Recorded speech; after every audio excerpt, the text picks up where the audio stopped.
You've tuned into The Mountain Gardener with your host, Ken Lain. Gardening it can be challenging, but with these simple insider tips, you'll reap huge rewards. Now, let's tune into today's Mountain Gardener with Ken and Lisa. So, last weekend, I had put together a garden class on how to grow better fruit trees, which ones grow, especially at higher elevations. So, the problem with Arizona is we've got so many elevations or growing zones from anywhere from a 3 to 4 in the White Mountains, Flagstaff, the high elevations, the ridge lines, all the way down to the deserts, which are 10, 12. And that's going to be how cold do they get and when do they bloom? So fruit trees at high elevation, sometimes they get tricked into blooming too early and they're exposed to frost. And so our average frost dates, even for you folks over in the Verde Valley, Sedona, Camp Verde, Cottonwood, those, or the other side of the hill, Hillside, Kirkland, Skull Valley, those you're still have frost well into April. And so the rest of us here in this other parts of Prescott Valley, Chino Valley, Paulden, we're up about 5,000 to 5,500, something like that. We've got frost until first part of May. And so you need fruit trees that will bloom real late in the season so that we get them out of that risk. The challenge we have is you got that box store buyer says, I'm in charge of 50 stores here in the state. Send 50 of those apples to all my stores, to each of my stores, and they might be for desert varieties. They bloom real early because they want to bloom in super early so they get them out of that heat of summer. We want them blooming late so we get them out of the risk of frost. So the same fruit tree is not going to be good for every one of those stores. You need, if you're doing fruit trees and doing them well, you really need to do your homework or buy from a reputable garden center. I would say head to your Warner's up in Flagstaff. Go over to Plant Fair over in Payson. Come to Waters here in Prescott.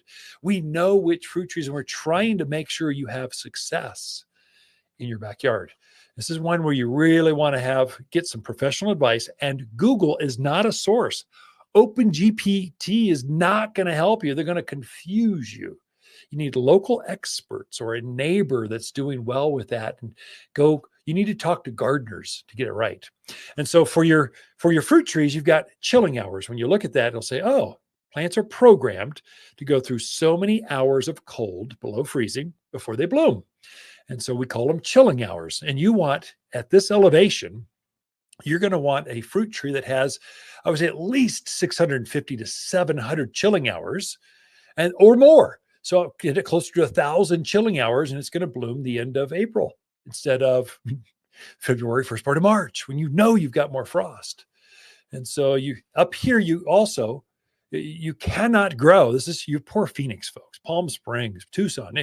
You are not allowed to grow citrus up here. It's just not going to winter over. It's going to die. And so it'll take the summer, but citrus and avocados, everyone wants to grow those. You can't have them. Sorry, they're not going to winter over for you unless you've got a greenhouse. So, you cheat it. You bring it indoors in the garage. Yeah, then you're protecting it. But if it's outside in the gardens, you want to go with apples and pears. You want to go with cherries, peaches, nectarines, apricots, plums, almonds. You can go with grapes and berries, blackberries and raspberries. All of these do fantastic. They love the cold. They're going to go right through like a champion. And then once you figure out what variety, so I love plums. I want to grow more plums. Get the plum you like. And then you look at the chilling hours. You want at least 600, 650 or more. So apricots are always the first ones to bloom in spring. They're just programmed. They bloom first. And then it would be nectarines. Then you go to peaches and cherries and plums. And then you go to apples and pears. There's a rotation. So if you're just starting out, start with the latest bloomers possible. Apples and pears bloom latest in the season, so they are the most consistent at producing fruit every single year. Then I would say it goes to peaches and cherries. So it's kind of the next most consistent because they bloom a little later than apricots and nectarines. So you just kind of look at that.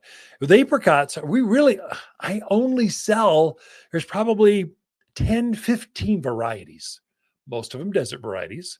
So, but Tilton, Mormon, and Harcot. Those three varieties of apricots do well. They've proven themselves up at this elevation because out of all of the apricots, they're the latest ones to bloom out of all of the apricots. And so we reach in to curate that for you. Again, we want you to have success. We know that you're going to struggle with blooming too early, and you don't necessarily, once they get up to size, you can't cover them. They're just too big. And so you want things that just naturally will produce fruit every year. And so that's kind of the insider tips to that. Now is the time to plant them. The other one to watch is fruit trees need to be at least 5 to 7 years old before they're old enough to start blooming, producing fruit. They got to be a certain age. They're like teenagers. Once they hit their puberty, at about 7 years old, they start to actually change their voice. They start going, yeah, I'm going to put on some apples here. And so you'll see at a lot of box stores, warehouses, you're going to see cheaper trees. The reason they're cheaper is because they're younger. If you got to hold that tree for 7 years, some of my trees are 10, 12 years old. How long have you been nurturing, watering, caring, pruning, shaping that tree before it comes in? It's, of course, going to be a little more expensive, but it's a fruiting age. A whip is what we call it, a younger tree. Whips are very inexpensive. Those things are, they'll be half the price because they're half the age, but the trunk is going to be smaller diameter.